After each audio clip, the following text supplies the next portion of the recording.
Hello, and welcome to this presentation on the Shroud of Turin. We will be discussing whether this is truly the burial cloth of Jesus Christ, as many claim, or if it's simply a medieval hoax, as many claim. So we're going to dig in a little bit of the history, a little bit of the science, and touch on some of the theology that surrounds this amazing ancient artifact. And at the very least, no one would argue that it is an amazing artifact for a number of reasons we will get into. Some would claim that this is the most studied artifact in the history of the world, and perhaps that is true. I would say it certainly has gotten an inordinate amount of scrutiny over the centuries that it's been available to the public to scrutinize. So it is something unique in many ways, and we're going to talk about quite a few of those unique attributes as we go through this presentation. So I'm recording this for the Anteaters at UCI, the Catholic Anteaters there. I was invited by Father Ben, so shout out to Father Ben, to give this talk to the young adult Catholics there at the UCI campus. And I always like to pre-record my talks this way. If someone misses all or a portion of them, they still have the ability to go back and watch it. And for those that do actually find that they enjoyed the talk, this gives them the ability to share it with others pretty easily. So that's what this is. And before I begin, just one more shout out to my friends Anya and Josh, who I'll also be sharing this with. Hopefully you guys find it interesting as well. So where does this story begin?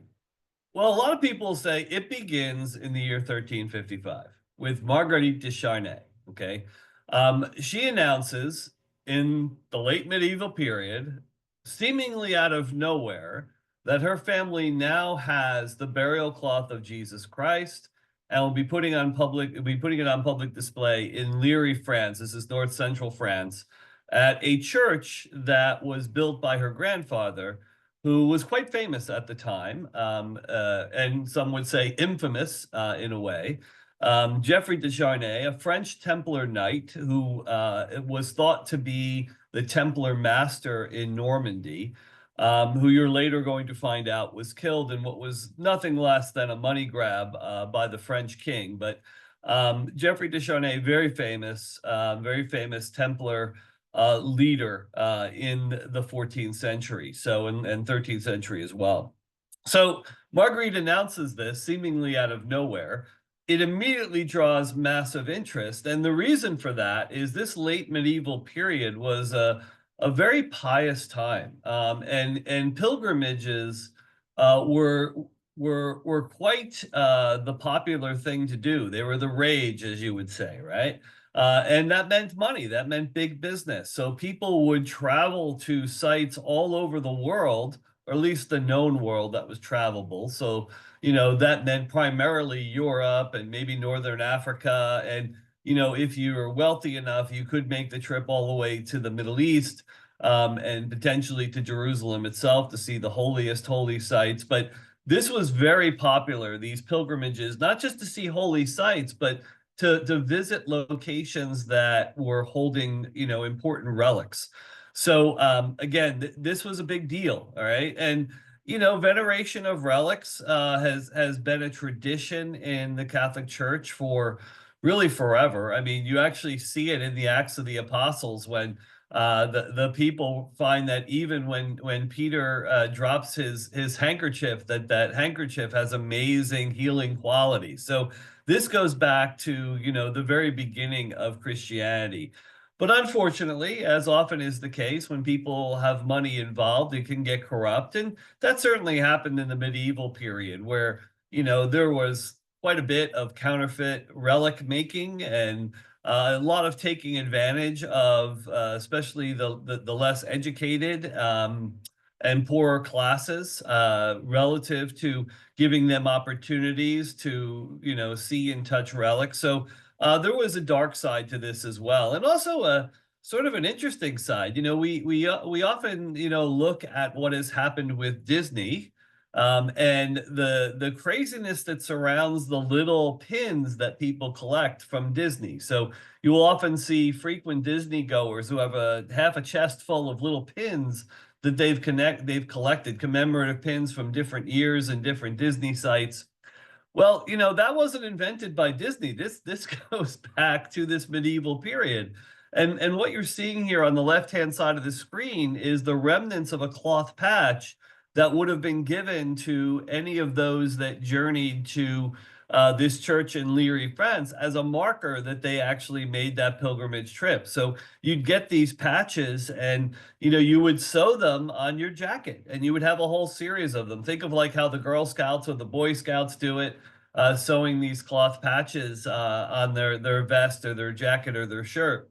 And people were quite proud of what pilgrimages they made, and what sites they saw. And this particular patch, it's amazing in that it has a fairly interesting image of the shroud on it. I'm not sure if you can make that out on the very top, not at the very, very top. So I guess maybe the third of the way down, you see the two bodies with the heads opposing each other. And if you may not be able to make it out, but there's a front and a back, and that's exactly what we see on the shroud. So they are quite intricate, these patches. They really give you your money's worth for making the trip. So you also you see some coat of arms as well. Geoffrey Descharnet's coat of arms on one side, and his wife's on the other, in commemoration of what they did to bring the shroud to this site. So again, this is what we know. Okay, 1355, this happens. Boom, shroud becomes immediately one of the most popular pilgrimage sites on the planet. But the question is, with this story, is if this is truly the burial cloth of Jesus, where was it for the 1300 years between his death and resurrection and its emergence in Leary, France? Okay, where was it and how did it get there? All right, and again, we got very little information from the Descharnet family about its origins, and we're going to talk about why that would be a little bit later. But this has been the big question. Okay, it's very difficult to state that any item from antiquity is authentic unless you have what's known as solid provenance. You have a chain of handling and record keeping. You know who had it, where they had it, how long they had it. It's well documented. There are eyewitnesses to that effect. So provenance, chains of custody, very important. Just like it is in a criminal matter where you're trying to prove chain of custody of evidence to make sure that it was unspoiled or undamaged or untainted. We want to see chain of custody with artifacts and artworks and things of that nature. So this is the big question. You're claiming this is the burial cloth of Jesus, but upon what basis is that claim being made? So we're going to talk a lot about that, but I want to start with what we do know about the shroud. And again, I mentioned earlier that this is one of the most studied ancient artifacts, assuming it is indeed ancient. Okay, so I'm going to make an assumption there, although I'm going to be open to the possibility that it is indeed a medieval fraud, in which case it's one of the most studied medieval artifacts. All right, but let's assume it's one of the most studied ancient artifacts. What has all this study taught us? Well, number one, it's a very large cloth. Okay, it's 8 cubits by 2 cubits, which is, in our measurement system, over 14 feet by more than 3.5 feet wide. Made with plants. Linen is always regularly a plant-based cloth. In this case, it's flax. Flax that was found in and around first century Palestine area. Okay. It has a herringbone weave pattern, which is important only in that this is a fairly complex weave pattern. So this is not your standard everyday cloth that, Joe Schmo on the street is buying. This was definitely a cloth that was produced for someone who had some wealth and could afford to pay for this weave pattern. We also know that it contains weave faults that are identified with first century textiles. And this is interesting. Textile study is really an interesting realm of study because, as it turns out, as looms have emerged and changed and evolved and improved over time, all of them tend to have a fault somewhere, a fault that shows up in the weave itself. And the result of that is we're able to actually use these weave faults to at least identify the age of the weave that was used, or the loom, excuse me, that was used to produce the cloth. So this cloth was produced by a loom, a weaving machine that that was built in and around the first century because it contains the same errors that equipment of that time period had. So that's something we know. Now, it also contains the blood-stained image of a man that's well-built man. This is actually, I love that phrase. Makes me think that Jesus was a tough guy. But well-built man, 5'10" to 5'11", which would have been tall for that age, quite frankly, who appears to have been beaten, scourged, using what would have been a first century Roman flagrum, which is an incredibly terrible device that literally ripped the skin and flesh off your body.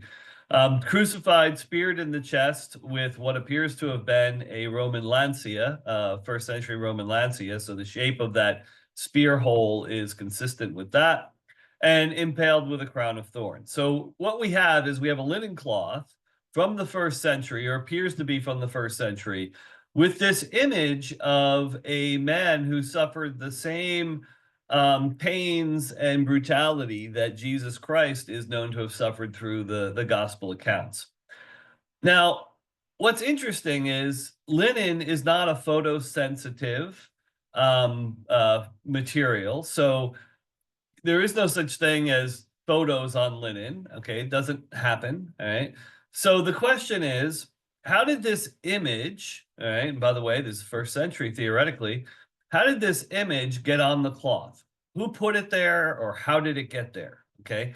And that's going to be a major part of what we're talking about from here on in. Now, the injuries on this man are interesting. So, for example, one of them, the injuries from what appears to have been a crown of thorns, is not what you would think of as a crown. We're used to seeing in movies and history books and artwork crowns that look like ringlets. And for a while, matter of fact, most of modern history, that's what a crown did indeed look like. It looked like a ringlet that was open in the center. But that is not what first century crowns look like. Okay, first century crowns were skull caps. So when you put the crown on, it covered your whole head.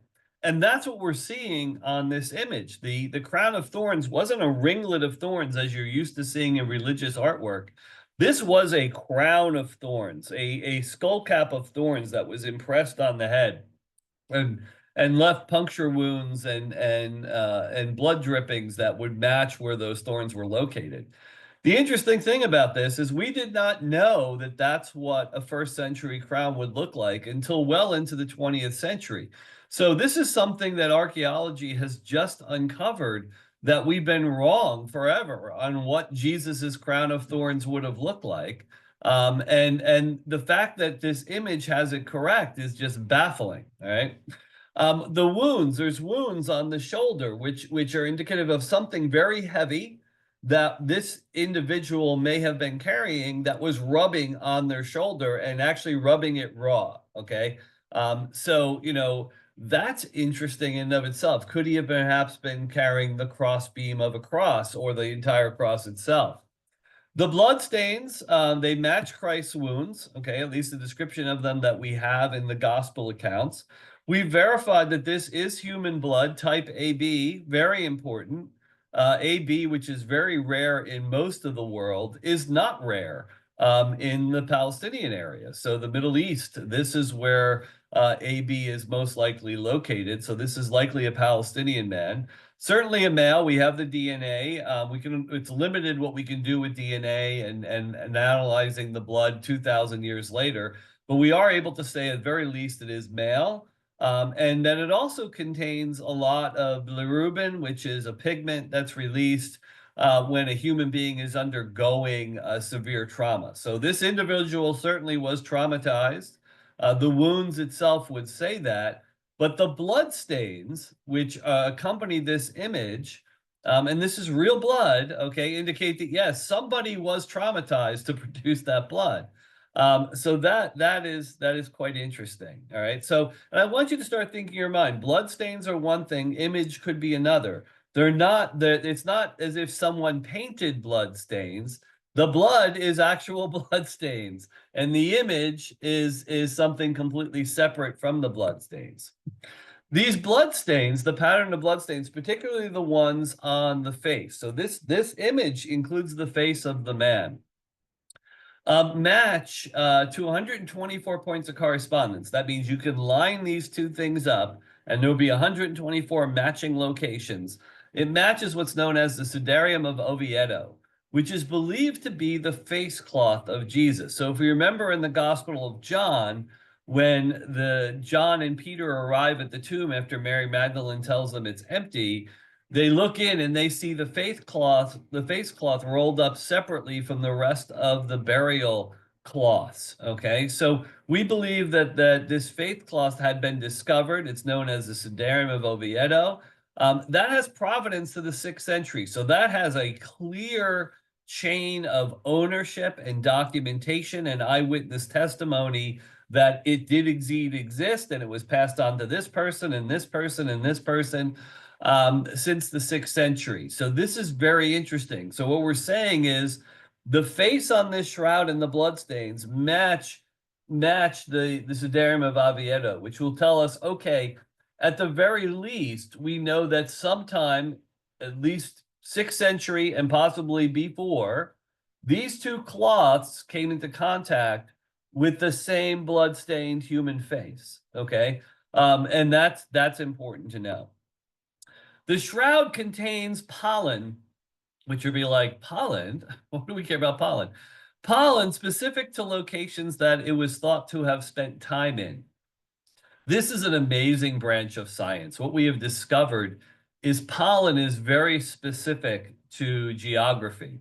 Matter of fact, highly localized. The pollen, for example, in Orange, California, is very different from the pollen in San Diego, California. So if you can find pollen samples that have embedded themselves in a cloth, for example, you can actually identify where that cloth was, right? And the concentration of those pollen samples would give you an indication, at least on a broad scale, of how long that item stayed in that location. So it's an amazing way to not just track the location, the movement of an item, but even the length of stay of that item. So we have analyzed that, and yes, indeed, it looks like this particular cloth was in Jerusalem, in Edessa, in Constantinople, in France, and in Italy. Okay. There's dirt detected on the cloth in the area of the nose, the heel, and the knee. And this is very funny dirt. It's a rare limestone that's only found in and around Jerusalem, as if this individual had fallen, okay, one or more times, and in falling had picked up dirt on some of his extremities, and that dirt was then moved from the body to the cloth when the cloth was wrapped tightly around him. The image is a anatomically perfect photographic negative. This is one of the most stunning elements of this image. This is a photographic negative image somehow that's been put onto a linen cloth, and it was done after the blood congealed, which means below the blood there is no image. So this person or this cloth came into contact with the blood, so theoretically by being wrapped around the body. The blood dried and congealed, and then sometime after that, the image was placed on the cloth. On non-photosensitive linen cloth, we have a photo-negative image. So very, very interesting, very unexplainable, unreproducible in the 21st century. So that's interesting. Gets really fun when we find that in the late 20th century, with the creation of high-definition digital imagery, as we started taking more and more high-definition pictures of the shroud, we're able to detect that what we thought were empty eye sockets actually aren't empty eye sockets at all. They're actually eye sockets that are covered by two coins, which was not uncommon at the time. What is uncommon is that these coins, we have good images of them, are very rare. They were minted only 1 year in the year 29, and they were minted by Pontius Pilate. Okay, so again, just an interesting tidbit that high definition. Oh, apologize. That's my dog Billy, who's losing his mind. He gets excited about the shroud. Hold on 1 minute while I address Bill. Bill, it's okay. We're just talking about the shroud. Right? So rare coin minted in 29 on the eyes. Okay. And more about that later, by the way. The front and back images that appear on this cloth. So what happened is the cloth is laid down, a body is laid on top of it, and then the cloth, remember the cloth is very long, it's more than 14 feet long, is then wrapped over the top. So the cloth is on the bottom of the body, wrapped around and over the top of the body, and then horizontal ties are made to bring the cloth tight into the body itself. So the front and back images are perfectly congruent. So we know for a fact that at some point in time, this cloth did contain a three-dimensional body. Okay. So if we're talking about a forgery here, the forger had a body, live or dead, embedded into this cloth, or lay down on the cloth and be wrapped up in the cloth. We know that's the only way we could have gotten these congruent images, or we believe it's the only way. We also know, because of all the amazing scrutiny that's been done on this image, because it is a disturbing image and a mysterious image, that it wasn't formed by any paints, dyes, chemicals, vapors, scorching, or any known form of printing. So no one knows how this image got on the cloth. Okay, no one can understand what method was used to transfer this image. And the interesting thing about the image is, in all of the transfer methods or image making methods we have at our disposal today in the 21st century, it would be very unusual for that image not to actually proceed through the entirety of a cloth. Okay, and in this case, the image is only on the uppermost fibers. So somehow, whatever the method that was used here, it limited the penetration of the image to the uppermost fibers. And again, after more than 50 years, you can say really more than 100. It goes back really, the discussion about this image goes back, quite frankly, at least to 1898, when the discussion became quite heated, and you'll find out why shortly. And prior to that, as people have been looking at this image for centuries, since 1355 at the very least, and I'm going to argue long before that as well. So, but let's think about it in the scientific age. In the scientific age, there's been extensive study of this, and no one has been able to explain, beyond, a couple of theories of which I will present, or at least one I'll present, how this image ended up on the linen cloth. So it's mind-blowing. The facts that we know, again, this thing has been studied inside and out by everybody. But you still have that nagging question. How did it get to Leary, France in 1355? So, when you look at the information I just gave you in isolation, you're like, this could be the burial cloth of Jesus Christ. It makes perfect sense. But what doesn't make perfect sense is that it just pops up in Leary, France in 1355, and we cannot ignore that. Well, the good news is people haven't ignored that, and we now think we have a coherent understanding of how indeed it traveled from Jerusalem to Leary, France. And it starts with a trip from Jerusalem to Edessa.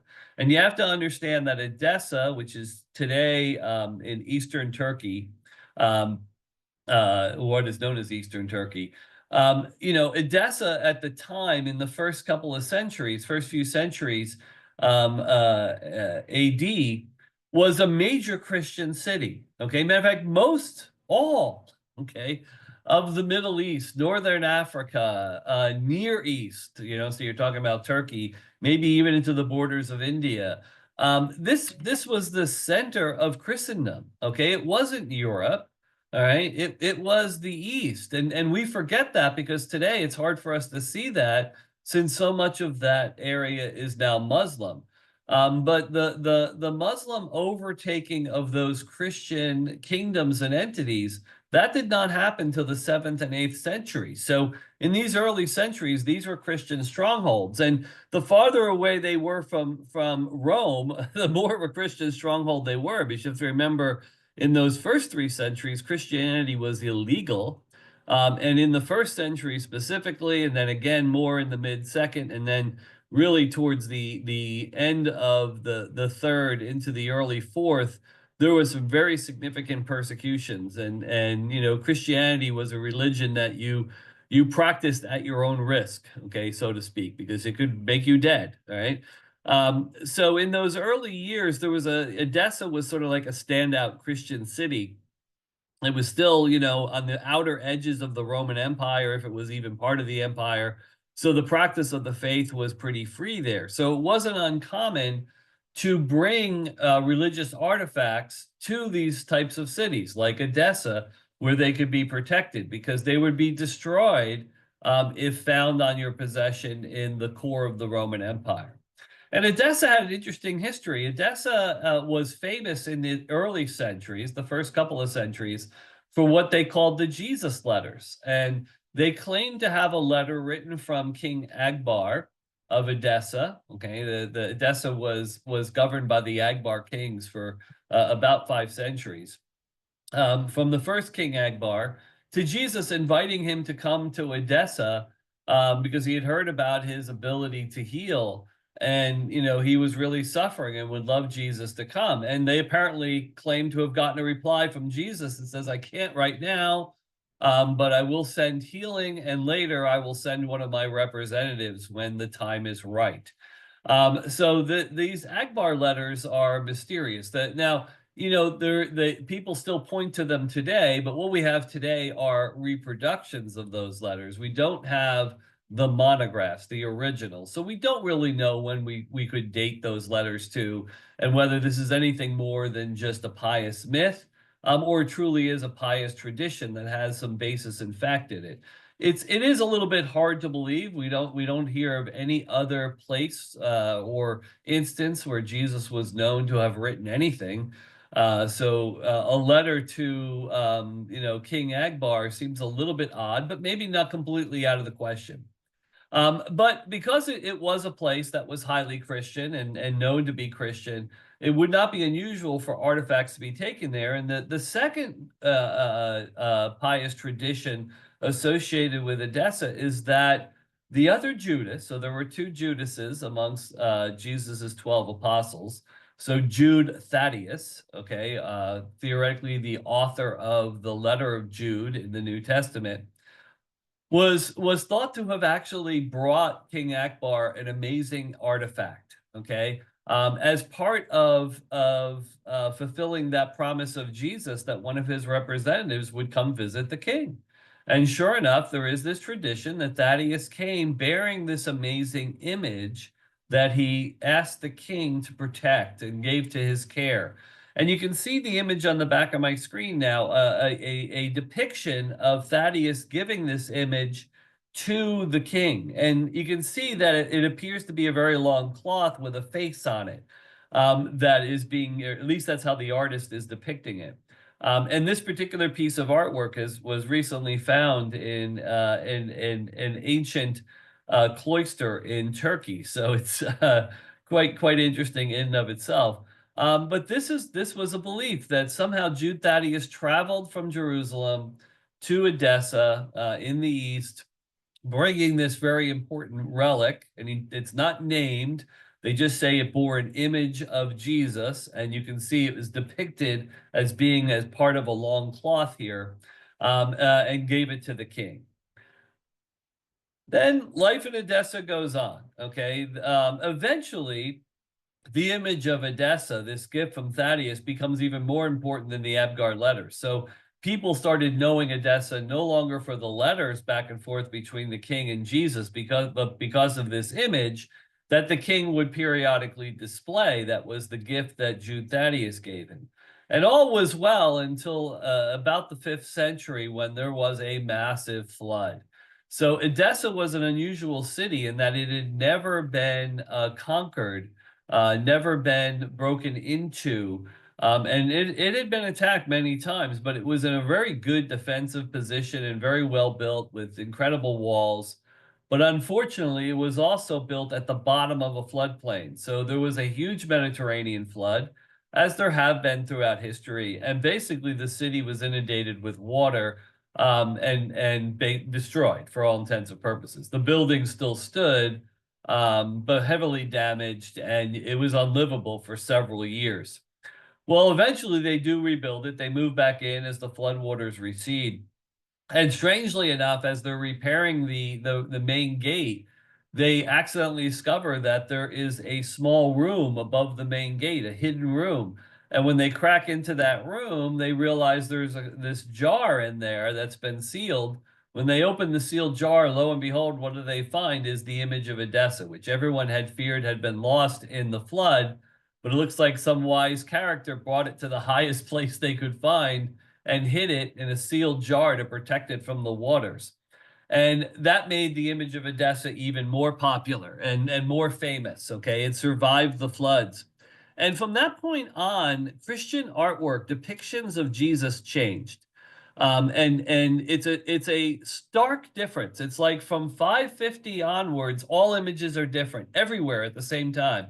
Prior to 550, people would depict Jesus with the type of face of wherever the artwork was produced, and more often than not, this artwork was produced in and around the Roman Empire. So Jesus was often depicted with having like a round Roman face. And all of a sudden that changes, and you get a different type of face that is very much the face of the shroud. As a matter of fact, there's 15 markings, now known as the Vignon markings, after Dr. Vignon, who studied them. But he can match these 15 markings on the shroud with artwork that now is distributed throughout the world, starting at this time. So another connection. Somehow the image on the shroud and this image of Edessa shared these 15 Vignon markings. So if they weren't the same image, they somehow shared the same markings. And because of the popularity of the image of Edessa, those markings became the centerpiece of artwork throughout Christianity.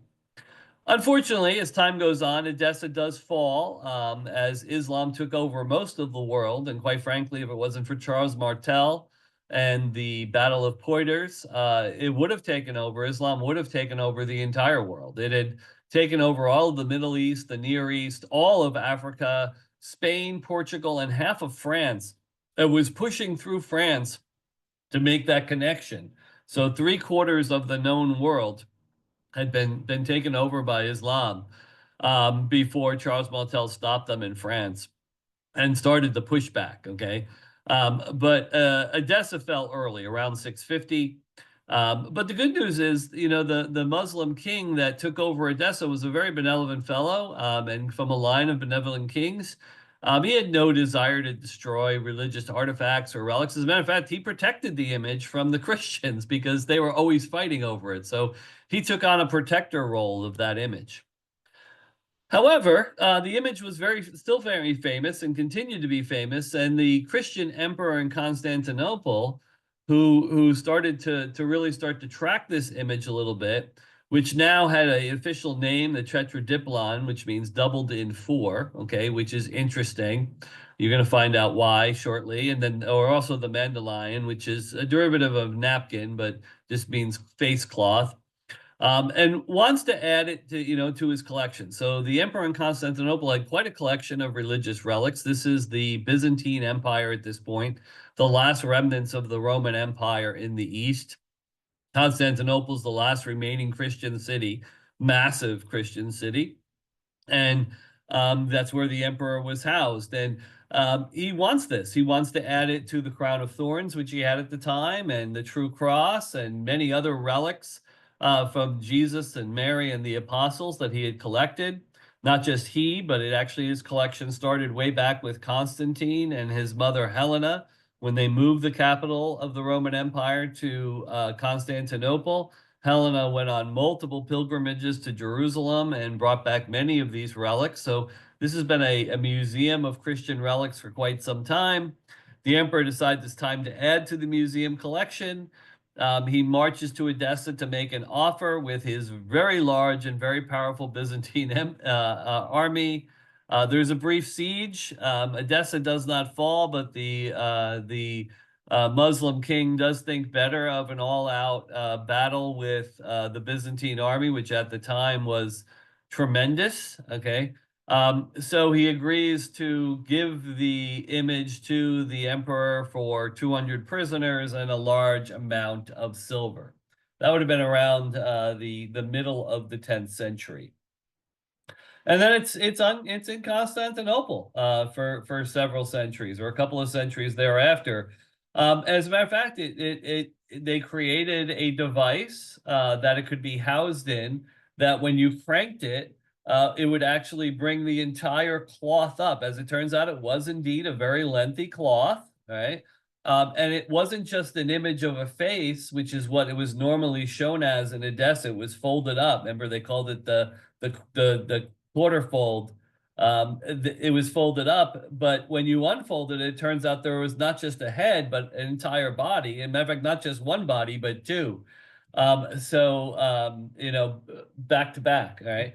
So this display mechanism was created so that you could crank this thing up, and there's documented history of this image being displayed on Friday evenings, Friday being the day that Jesus was crucified, for the city to venerate. And obviously the elite of the city who could get close to it could venerate it quite well. Most people in the city just knew it was being unfurled and would take a moment to acknowledge it. But we know about this because of a gentleman named Robert de Clary, who was a chronicler, a person who kept the history of the Fourth Crusade. He went on the crusade, so he was sort of thinking like a war reporter, and he had firsthand experience with this display mechanism and the unfurling of it on Fridays in Constantinople when the Fourth Crusading Army actually stopped at Constantinople on their way from Europe to Jerusalem. It was a common stop, okay? You'd stop at Constantinople to get resupplied before you crossed over the Bosphorus Sea, or you went down and came in through Egypt in an attempt to retake Jerusalem. So this was a fairly normal deal. So de Clary, while they were spending some time there resting and resupplying, was able to chronicle the existence of both this device and this image on the cloth. And he drew some pictures of it. Later, a scientific team here in the 20th century was able to reproduce this device and show that it would indeed have worked. And the way they reproduced it was they looked at the fold lines that appeared on the Shroud of Turin. They assumed that this was the Shroud of Turin and said if it was, we should have the fold lines, and there are fold lines very clearly visible, and they should match up to the dimensions of the rotating elements on this device. So they reversed engineered it from the Shroud, and they did get it to work. Pretty amazing. But anyway, how did it get from Constantinople to Liri? Well, this Fourth Crusade, while they were stopping over for resupply, the Crusaders started to notice that Constantinople was a very rich city. And Europe at the time had just gone through another one of its deadly plagues. So Europe was in sad shape. And they're like, these guys are living high on the hog. We're struggling in Europe. And I guess, you know, their worser characters prevailed. And this large Christian army, instead of leaving Constantinople and traveling on to the Holy Land to liberate Jerusalem, actually attacked Constantinople and took most of its wealth, or a great deal of its wealth, and its artifacts and its artwork. And it was a disaster. It was a large Christian army attacking the last Christian city in the East, something that Eastern Christians never forgot, by the way. So this happened in 1204. I think this would have been, you know, there was some talk of reunification between the East and the West, you know, which had split pretty definitively in the 11th century. But this put an end to that talk for all intents and purposes. This is something people could not forget. As a matter of fact, the Pope who had authorized that crusade could not forget it either. He immediately issued an order that anyone caught with any artifacts from Constantinople was to be immediately excommunicated and then arrested and killed. Okay, so People that took these artifacts then had to go into hiding with them. They did not want people to know they had them. So, strangely enough, shortly after this time, we have records of the Templar Knights, who were major players in all the Crusades, including the disastrous Fourth Crusade. All of a sudden, their initiation ceremony changes, and they now include the veneration of the image of the crucified man. They don't say Jesus, but they say the crucified man. And descriptions of these ceremonies include how they're going to venerate the face and the feet and the body as part of their initiation ceremony in France. So this is quite odd, okay, that they would change it out of nowhere after several centuries of the same process, and how they describe it in very vague terms with this crucified man. Well, anyway, the Templars ran into some difficulty in the 14th century, and not their own fault, but this is a period of time when the French king basically was controlling the papacy. The French king realized that the Templars were probably the most wealthy organization on the planet. They had basically served as the bankers for all these people that would travel to on pilgrimages to Jerusalem, to the Holy Land, and had become very wealthy as a result. So the French king basically strong-armed the Pope into suppressing the Templar order, saying this order is no longer recognized or protected by the faith, which allowed the French king to then declare that they were actually heretics, or at least make that accusation, and in a 2-week period basically rounded up and killed every single Templar knight in the country. Okay, so it was a brutal money grab and brutal murdering of the Templar Knights, including Geoffrey de Charnay, who would have been the Normandy master. He was burned at the stake. We have records of his burning at the stake from the year 1314. So if the Templars had the shroud at that point, they weren't telling anyone because they didn't want to be excommunicated, okay? And when all the Templars were destroyed, any of their wealth would have went over to the French kings. But obviously they saw what was happening, even though it happened very rapidly in a 2-week period. They were able to liberate some of their wealth and some of their artwork. And what we believe happened was Geoffrey de Charnay, before he was killed, spirited the shroud off to his family, which is how his granddaughter ends up with it several decades later. And then we have the next 500 years. The Charnay family displays the shroud for about 60 years, although there are some claims that it's a fraud, it's inauthentic, but those claims should be taken with a grain of salt because they were made by the local bishop. The local bishop was quite angry that people had stopped coming to the cathedral that he ran on pilgrimage because he had some relics there, and instead would go to this little church down the road in Liry, France. So the bishop had lost quite a bit of income, was quite a bit upset, or quite upset. And so he was very much challenging the authenticity of the shroud. Eventually, the Charnay family, got over this, and times had changed. The period of high piety around relics and pilgrimages sort of had died down. The Savoy family approached the Charnays, who were in need of cash. Their wealth had started to run out, and said, "Look, we're making you a great deal." They gave them an enormous amount of money and purchased the shroud from Margaret in her old age, but gave her family enough money to survive several more centuries.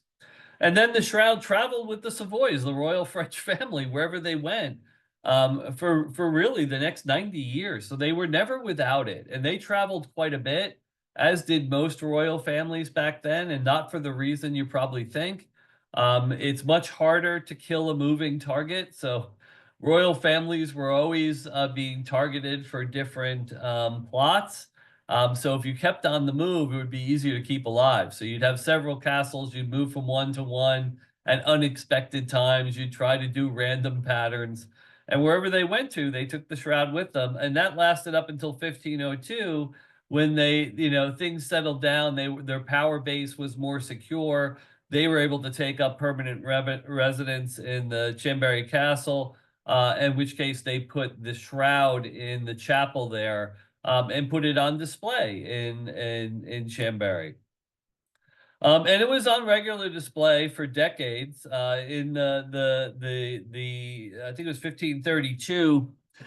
There was a fire in the chapel, mysteriously started. Some would say, conspiracy theorists say it was one of the early attempts to destroy the shroud.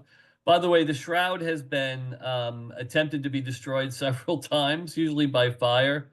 Hasn't worked so far, but a lot of damage was done to it here in 1532, regardless of the origin of this fire.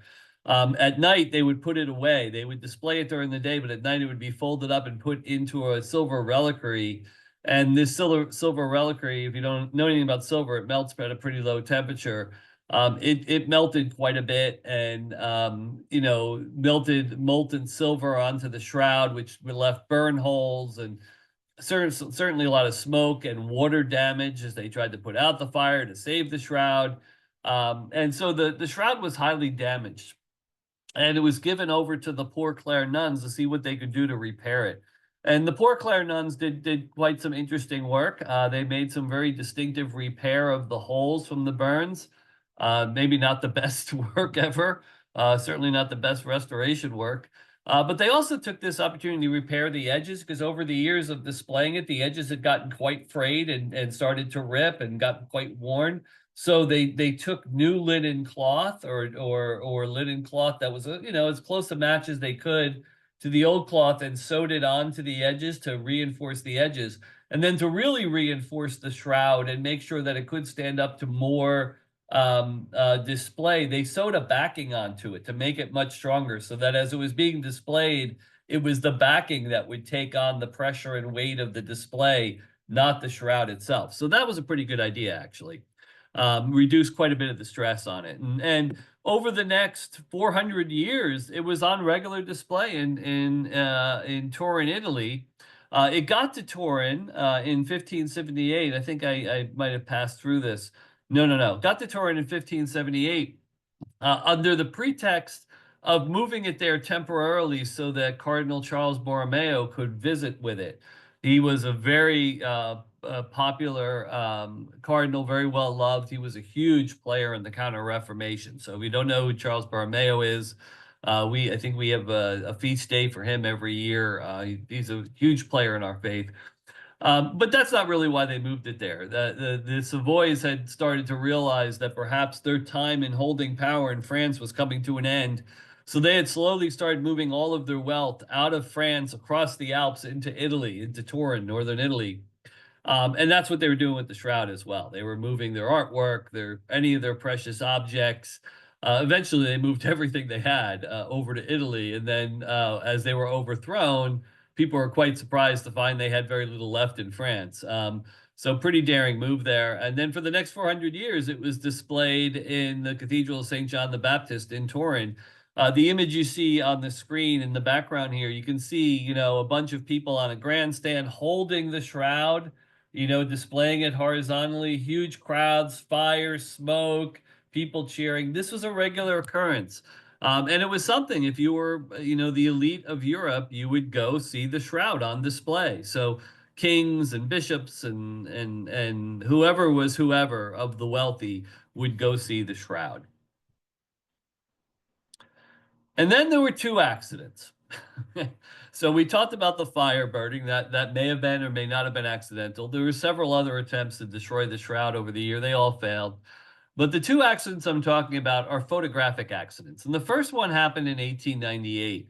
The Savoy family started to realize that the image on the shroud was starting to fade, as you would think it would. It was a cloth. It was exposed to daylight and the elements. They didn't know about preserving artifacts like we know today. They started to get that, but they said, why don't we get some pictures of this thing taken now that we have this new technology called photography, so that we can at least have images of what it looks like now for posterity. And they hired a local amateur photographer. Probably everyone was amateur at that time. It wasn't as if photography had been around long enough to build an industry. Secunda Pia, and he was using, the standard at the time, plate-based negative technology, photographic technology, which means you had to spend some time processing those plates. and he blew it. When he was processing some of the plates, he left them in the solutions a little too long. And what he ended up producing was a photo negative of the shroud instead of the color image or the black and white image, I guess back then he was hoping to produce. He produced a photo negative. Well, thank God he did, because as it turns out, that photo negative brought forth all sorts of detail in the image of the shroud that was prior to that invisible. You just couldn't see it with the naked eye, because as it turns out, the image on the shroud is itself a photo negative. So this stunned people, okay? This stunned people. As a matter of fact, scientists who now, scientists had been studying optics for centuries, okay? Photography was the extension of optics.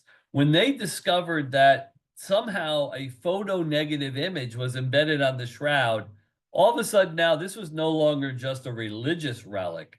This was a scientific marvel, and people wanted to study it. So the French Academy of Science, which was the leading scientific authority in the age, they actually took Pia's pictures. They studied them. Matter of fact, the president of the Academy took this on himself. He was a doctor and pathologist.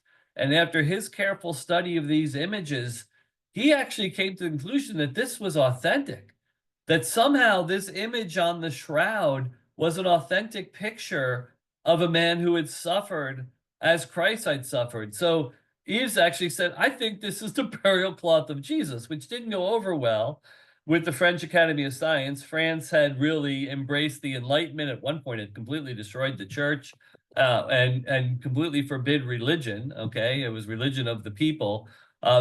Napoleon did bring the church back eventually, and but France had turned into a country that was very secular, very anti-religion, and very pro-science and modernism and humanism, which aren't negative things in of themselves, but they are taken to an extreme. And so Delage, unfortunately, his declaration of authenticity actually lost him his job as the president of the French Academy of Science, because he was making a declaration outside of the scientific realm. And they did not appreciate that. But again, very important. This is when science really started digging into the shroud. And for the next several decades, whenever someone could study the shroud, and it was mostly people studying it, trying to determine, the source of the image. They took that opportunity. And then there was an accident in 1973. People were captivated with the shroud, around the world at this point. In 1973, two NASA scientists who were aware of the Pia pictures wanted to have a little fun, and they decided to feed them into what's called the VP8 analyzer. And the VP8 analyzer is a device that was created for the moon studies. And what it basically does is it would take a two-dimensional picture and turn it into a three-dimensional model. Now, this works if the two-dimensional picture is a picture of a three-dimensional item. So, for example, the surface of the moon has a topography. It's three-dimensional. So even though the pictures of that surface were two-dimensional, because there was three-dimensional encoding in the picture, the VP8 analyzer could bring that forward and then give you a topographic map, okay? Now, they did not expect anything out of feeding this in. It was more of just fun. You could see these two guys playing around with the equipment. So let's put this in, see what happens.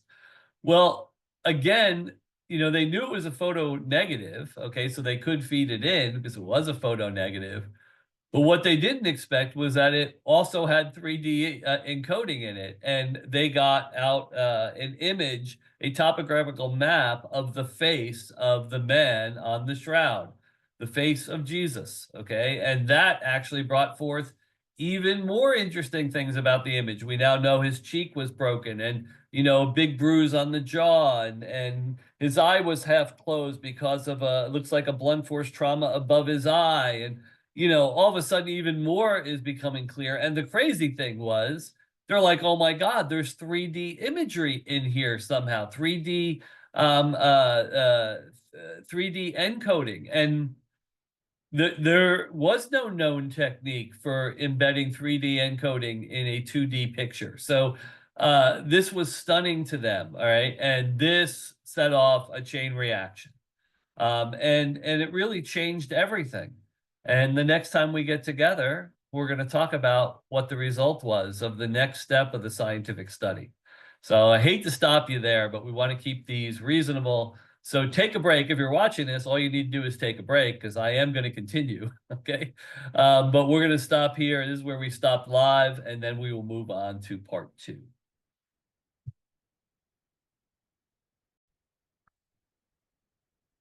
All right, we are back for part 2. So, for doing this live, I'd go through a recap, but for those of you watching it, you probably just are, very fresh in your mind. So I don't need to go through the recap. But for the live audience, certainly would have gone through this because we're going to do this talk in 2 pieces separated by a week. So I'd bring them back up to speed and leave off with the accident. So we have these amazing accidents.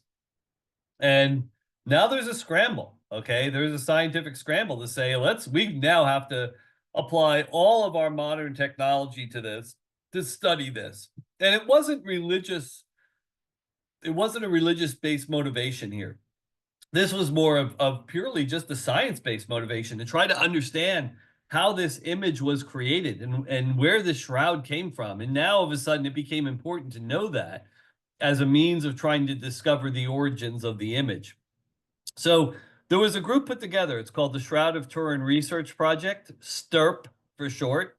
So Shroud of Turin, TUR, Research Project, RP, assembled, and they were assembled in 1977. 33 members on the team from various scientific disciplines, optics and image experts, their own official photographer, okay, Barry Schwartz, who plays an integral role in the shroud moving forward to this day, quite frankly. They deliberately put this team together so it actually had people from a variety of religious backgrounds, like Barry, who is Jewish, but they had Muslims, they had agnostics, they had Christians, they had atheists. They wanted to make sure that the team wasn't stacked with people that had motives outside of the scientific realm. They really wanted to make this a reliable and peer-reviewable scientific study. And they took people from the best of the best. So these weren't like any Tom, Dick, and Harry scientists from the local community college. These were the greatest scientists of our age, okay, from some of the greatest scientific institutions that existed at that time. And they took their time. They said, we have 3 goals. We want to determine the shroud's age definitively. We want to know its place of origin, and we want to know how this image was created. That was what they were looking to figure out. They spent 18 months planning the tests and defining the protocols to make sure that they weren't going to miss anything, that it would hold up to scrutiny, any of the data and results. They talked about how to store the data. They talked about, every little step on taking samples, things of that nature. They really wanted to make sure that this would be the definitive study. They arrive in Turin, Italy in 1978 in October, so 18 months after they were formed. For 5 straight days of testing, they were going to be given the shroud for study, okay, for 5 days and 5 days only. So that's 5 24-hour periods, 120 contiguous hours, and they laid out a 5-day plan. That was part of their protocol that went round-the-clock testing. And they determined this is a 1st century linen cloth that originated in the Palestinian region, Israel, okay? And they said that is conclusive. There's no doubt that this cloth dates back to the 1st century, which in and of itself is pretty miraculous that we still have it, okay? So that's pretty cool. They then said, look, there's no pigments on this. There's no paints. There's no dyes or stains. There was nothing like that used to create this image. They said, yes, the image somehow does contain unexplainable, unique 3-dimensional encoding.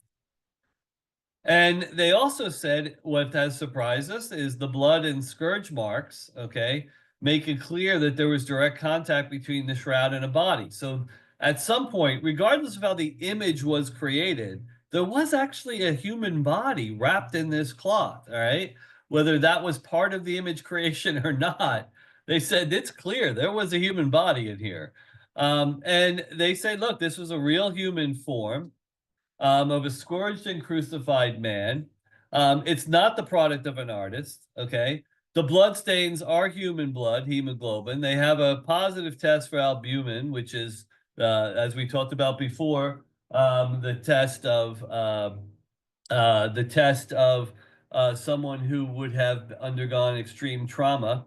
But the source of the image is still unknown. Okay, so again, they had the three goals. They wanted to know its date, they wanted to know its origin, and they wanted to know how the image was created. So they got its date and its origin, its place of origin. But what they uncovered relative to the image was just more mystery. They just cannot explain it. And these were the greatest scientists of the age.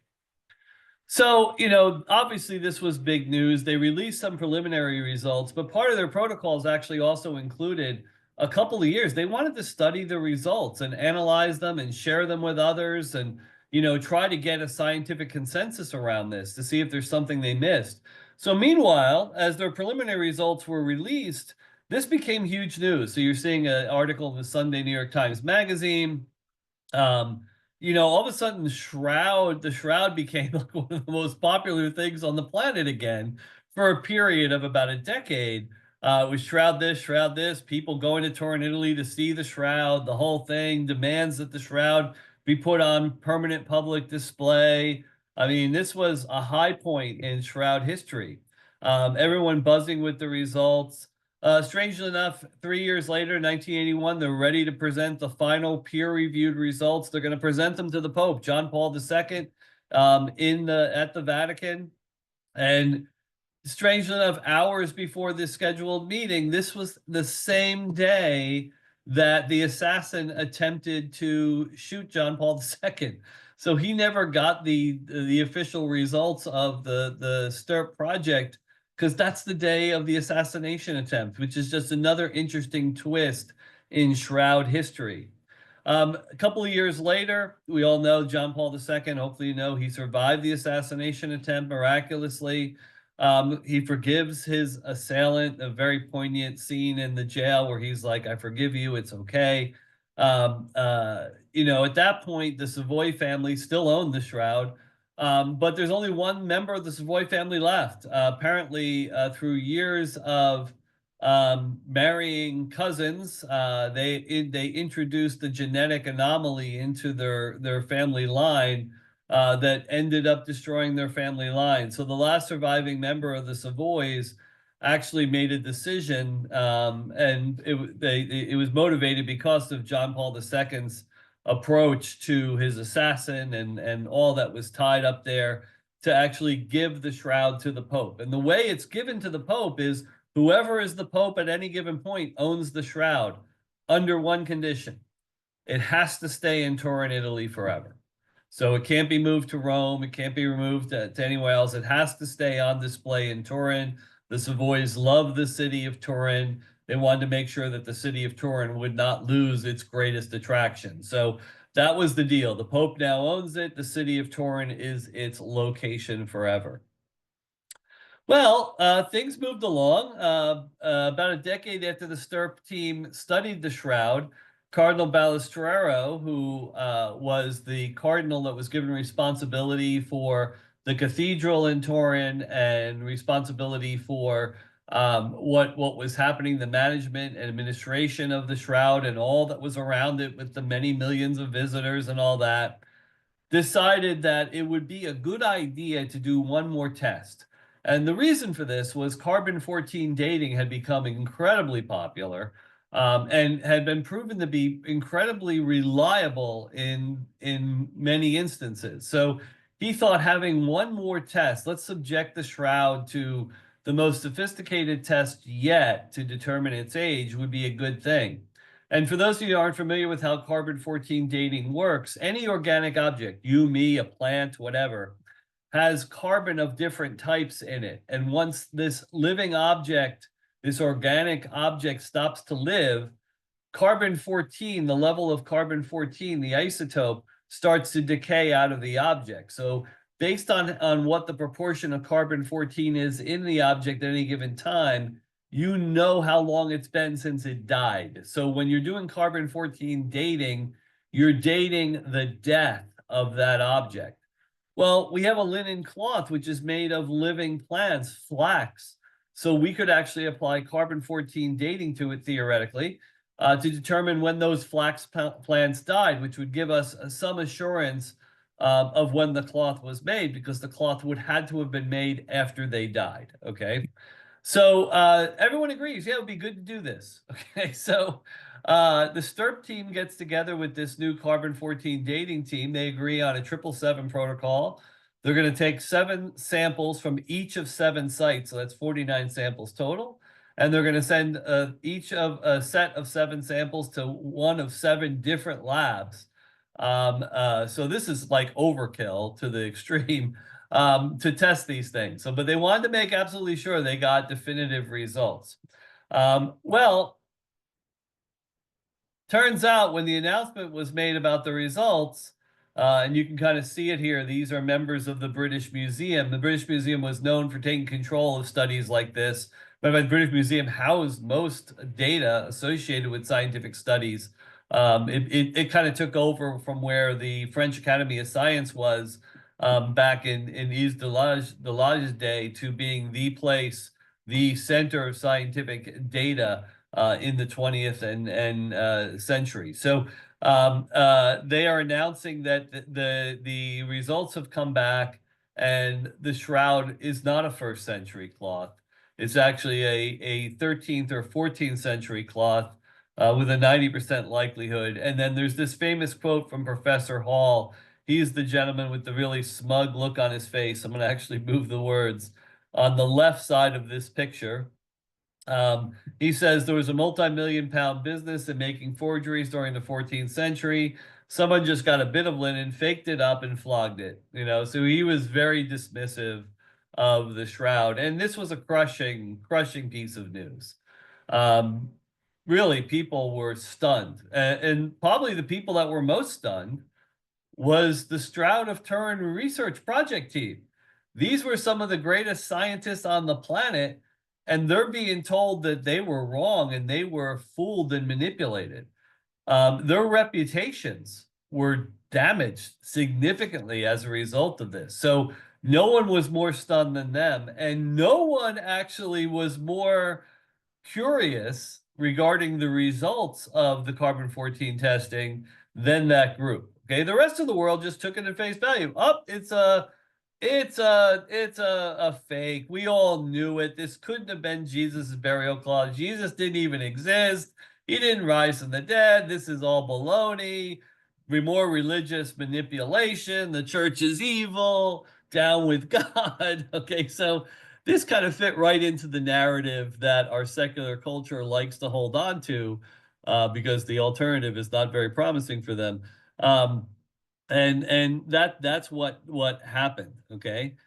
But not so fast, Professor Hall, because what we found out is the STIRP team dug back into their data. They're like, wait a second, okay, how is it possible?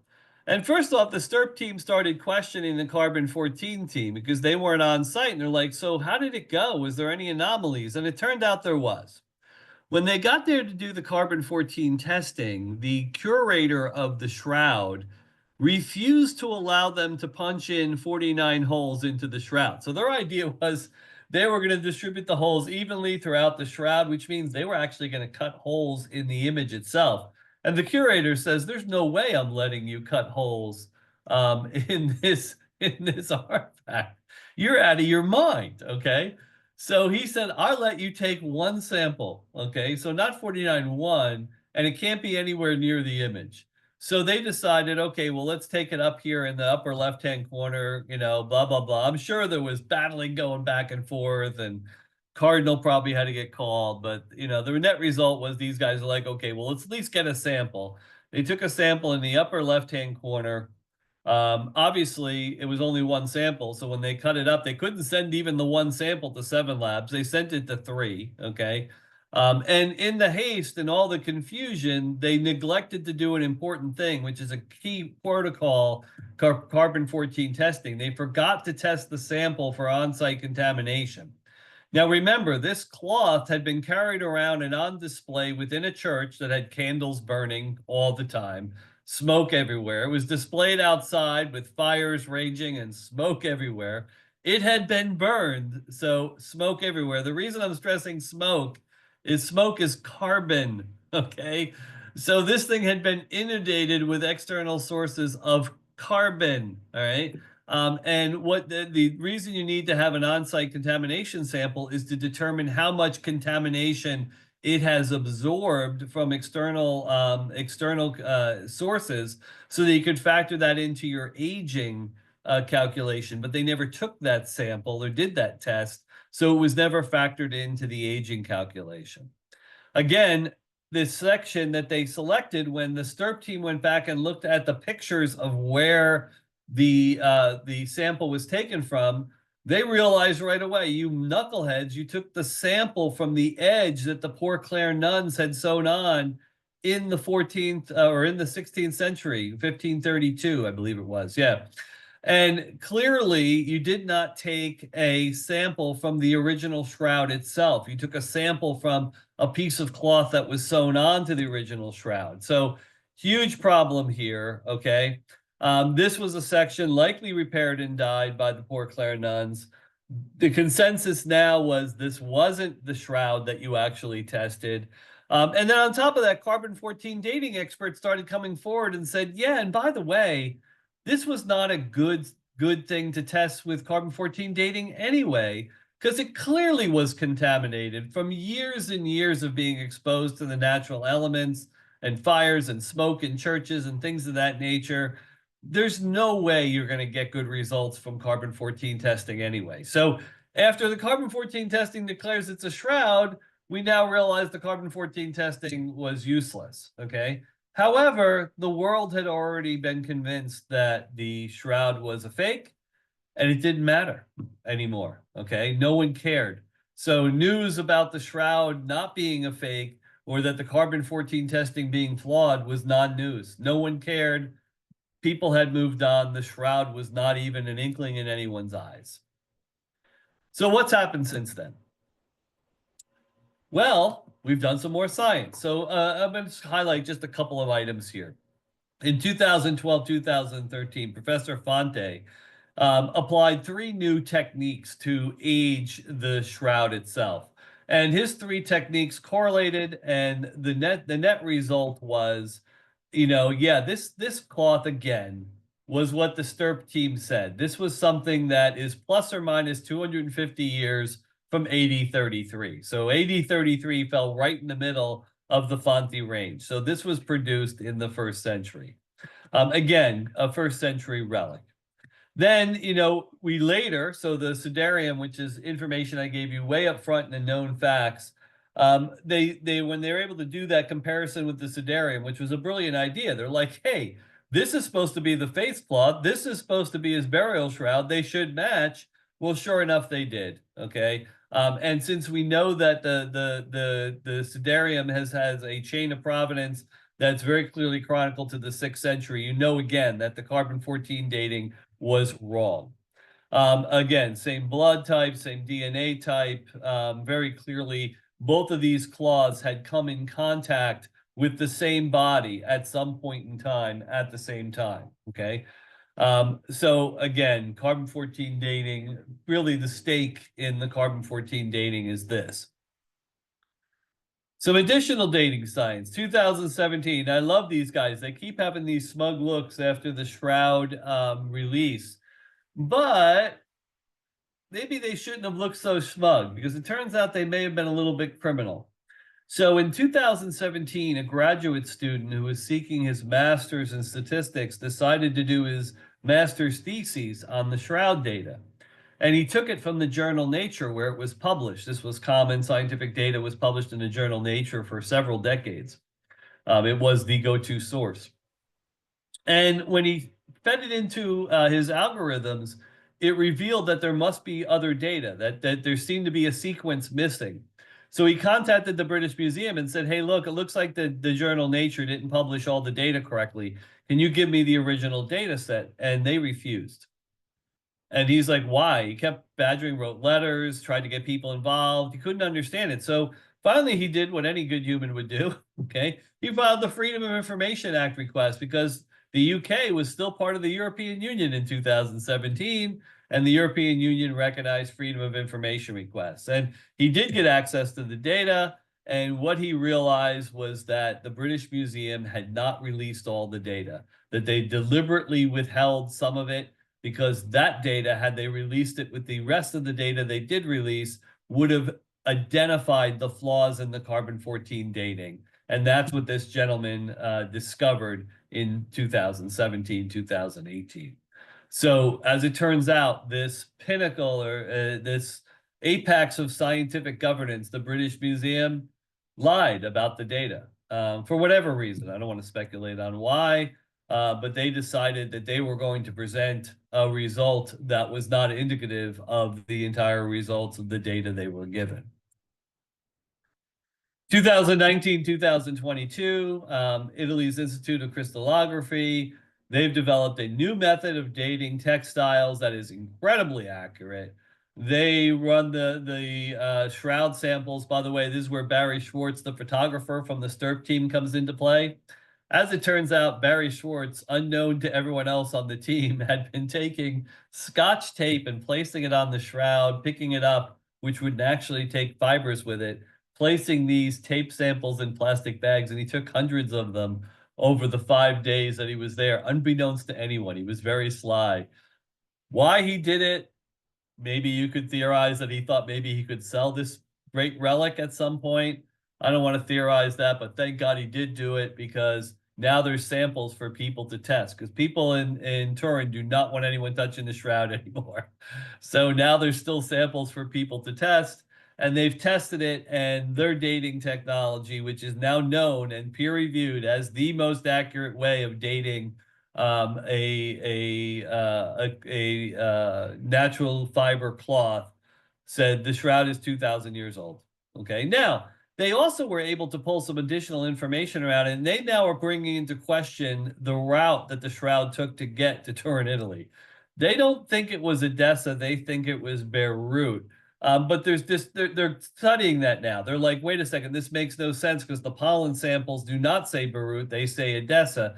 So they're going back and reviewing both the pollen data and this data to see if there is an error made one place or the other, because that's important. Because again, we're trying to establish provenance, and what we thought was pretty good, high probability of provenance through the pollen data is now being disputed just a little bit by this testing. So just being all honest with you, again, tells you more work has to be done, and science is not definitive. So here's then the question. All right, we're pretty sure it's, what it is. We're still baffled by the image. Could it have been a forgery? Could the British Museum, even though what they did was wrong, could they have been right in that this isn't really the burial cloth of Jesus, or the burial cloth of a man that, strangely enough, was killed just as Jesus was at the same time in the same place? Could it have been forged? Well, let's look at what it would have taken. So this master forger would have had to obtain a 13-year-old linen cloth in the 14th century. This is when they thought the forgery would be made, in the 14th century. So he would have had to get this 13-year-old linen cloth, which, by the way, it's miraculous that the cloth has lasted this long. This did not exist. He would have to take the cloth, bring it to specific locations around the world to accumulate the pollen distribution in those locations, anticipating that sometime in the future, a scientific technique would be developed to analyze pollen concentrations. Okay, so this was a master forger who had tremendous insight into the future of science. All right. He then would have had to find someone with the right blood type to beat, torture, crucify upright. Would have had to actually put him on a cross, or at least some sort of vertical holding device, and spear using authentic first-century Roman weapons. He would have had to have gotten a Roman flagrum or made a replica of one, and a Roman spear from the 1st century. All right. So not only would this forger have been a genius, he would have been a cruel, sadistic murderer. Then he would have to rub the dead body with Jerusalem dirt in just the right places.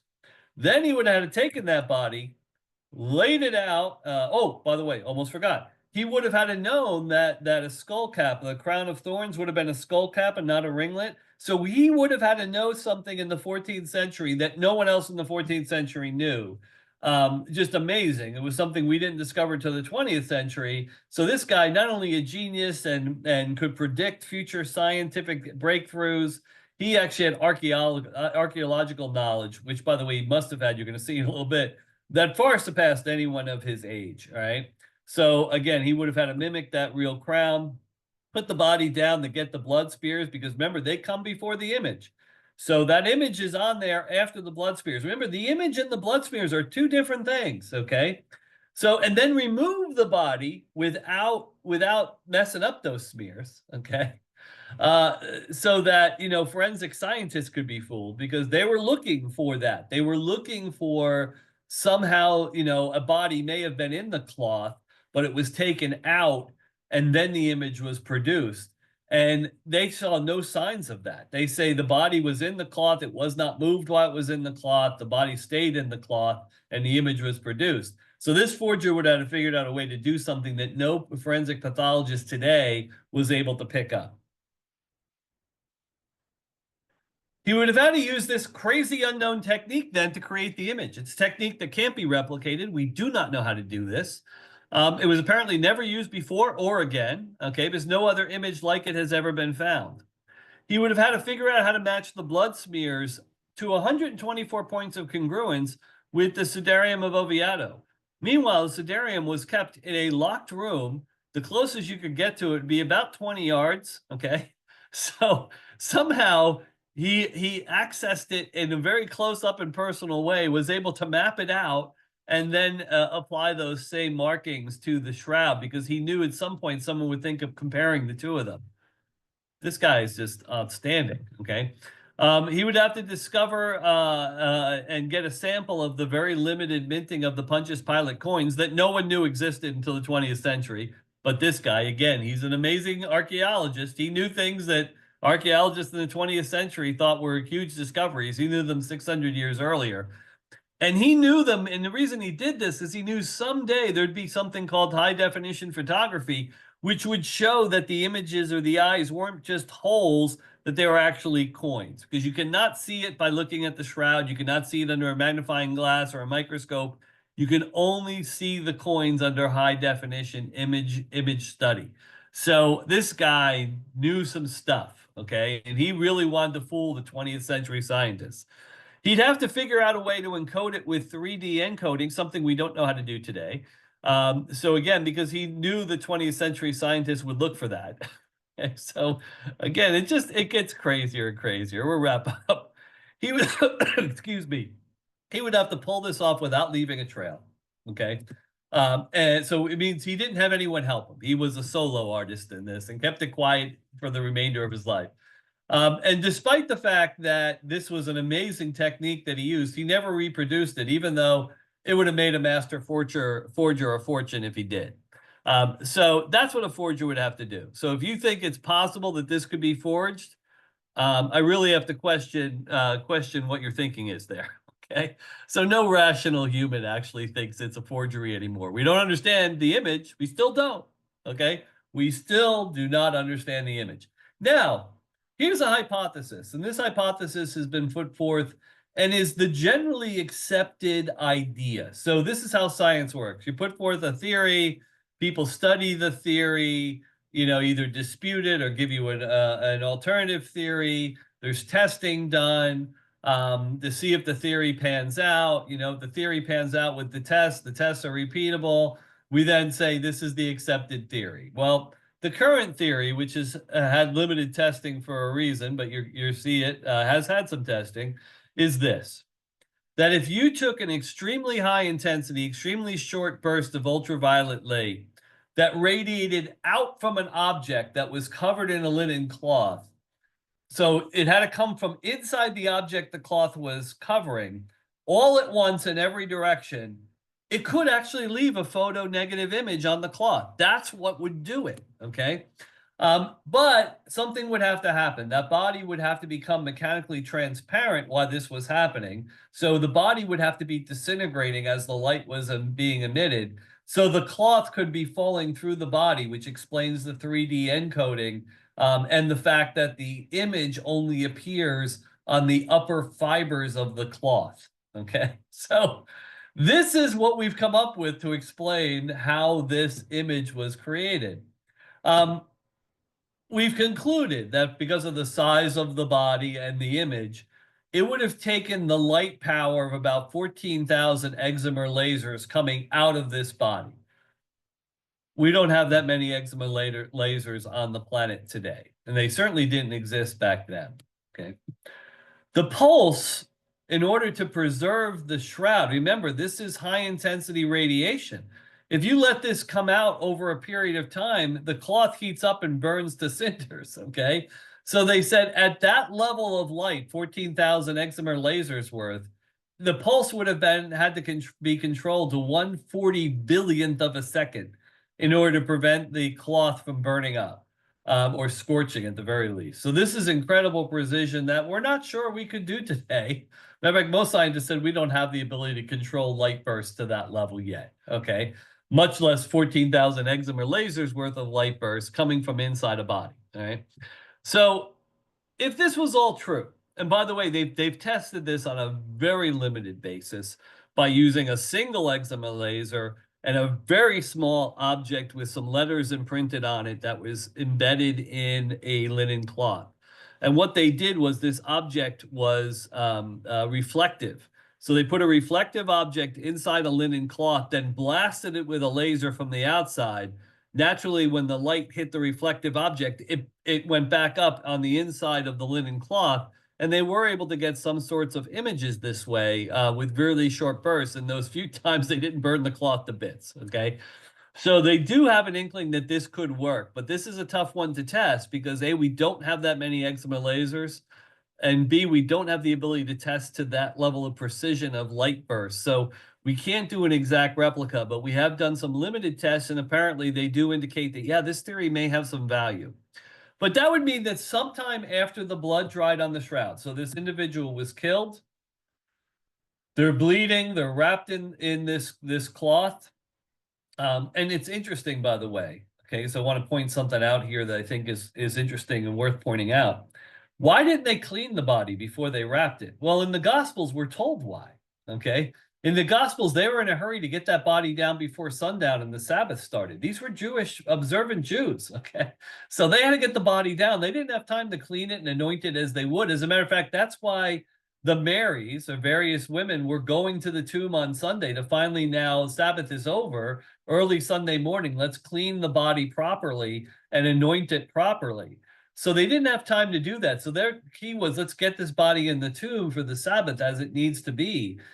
So they wrapped it without cleaning it. All right. So sometime after the blood dried on the shroud, this decomposing body suddenly emitted the most powerful ultraviolet light burst in the history of the world, simultaneously from every part of its body, why it ceased to exist, why it ceased to be a human body, and it was slowly disappearing. This is something very few dead bodies do. Okay, I'm not aware of any dead body ever doing this, except perhaps this one. You're thinking this massive light. Who could have created this massive light? And I like to think that Jesus had a sense of humor when he told us, and is chronicled in the Gospel of John, chapter 8, verse 12. Jesus spoke to them again, saying, "I'm the light of the world. Whoever follows me will not walk in darkness, but will have the light of life." I'd like to think that Jesus has a good sense of humor, and everything he said had a purpose, and usually more than one. And I think that, yeah, this had a purpose. He was making the clear connection between his teachings and salvation. But I think he might have also been just given us a little bit of a clue, a little bit of a tweak, a little bit of a, yes, I'm God, I have a sense of humor, and I am indeed the light of the world. And some days you're going to figure this out, okay? And I like to think that. So just a little thought of my own, and a little bit more of my own, my opinion. What is this? What is the shroud? It's the burial cloth of Jesus, okay? And I like to think of the story, you know it, in the Gospel of Mark, where the man brings Jesus, his son, uh, and his son is possessed by a demon, and the demon is, making the son toss himself into fire. And he's like, he says to Jesus, "If you can heal him, please do it." And Jesus is a little angry. He's like, "If? What do you mean, if?" Okay. Says, "If you can believe, all things are possible to him who believes. So if you had some faith, you would know I could heal him." And the man replies, "Oh Lord, I believe. Just help my unbelief." It's one of the greatest lines in all of sacred scripture, certainly the New Testament. So help my unbelief. And I think what the shroud is, it's not just the burial cloth of Jesus, but the fact that it survived to our age.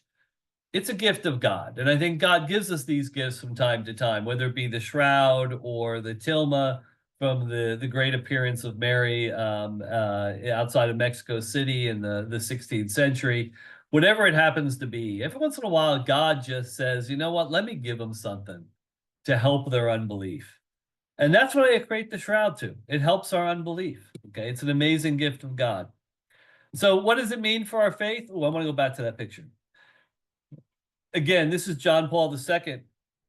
This is shortly after he was given the shroud in 1983. He often would visit it, as often as a pope can fit into his schedule, but he spent a lot of time with the shroud. He truly believed in what it is, as did Pope Benedict and as does Francis. They have all, stopped just short of saying this is it, because the church is never going to say this is the burial cloth of Jesus. There's no advantage for the church to do so. But this is John Paul II venerating the shroud. He certainly understood what it was. And does it matter? Well, yes. Okay. It's a gift that reminds us of God's love for us. And this is the face of Jesus Christ. We all urge urge, that's not right. We all desire, okay, to see Jesus. We want to know him. Our whole faith is based around building a deeper relationship with our living God, especially in the second person of our living God, Jesus, who became incarnate, became one of us so we could become more divine, so we could join God in a eternal relationship of love. So we want to see this face, and we're given the face. And it's just so interesting to me. Very often we're given so much proof about our faith, but it seems that no matter how much we're given, we always want more. We're never satisfied. God knows that. So I think he gives us these gifts knowing that they actually won't be enough. I mean, think about the miraculous events at the miracle of the sun in Fatima with 70,000 witnesses. You would have thought that would have been enough, but it wasn't. And this isn't enough either. Okay. And the reason for that is, does it matter? This is where I say no, because it can help us overcome our belief, but intellectual belief is not faith. Faith can only come from God and come from God's grace. So, yes, it matters, but no, it doesn't. Okay. And no matter how much additional proof we get to support our faith, there's always going to be people, including ourselves, that will have periods of doubt, if not forever doubt, and want more, just simply not accept what we have.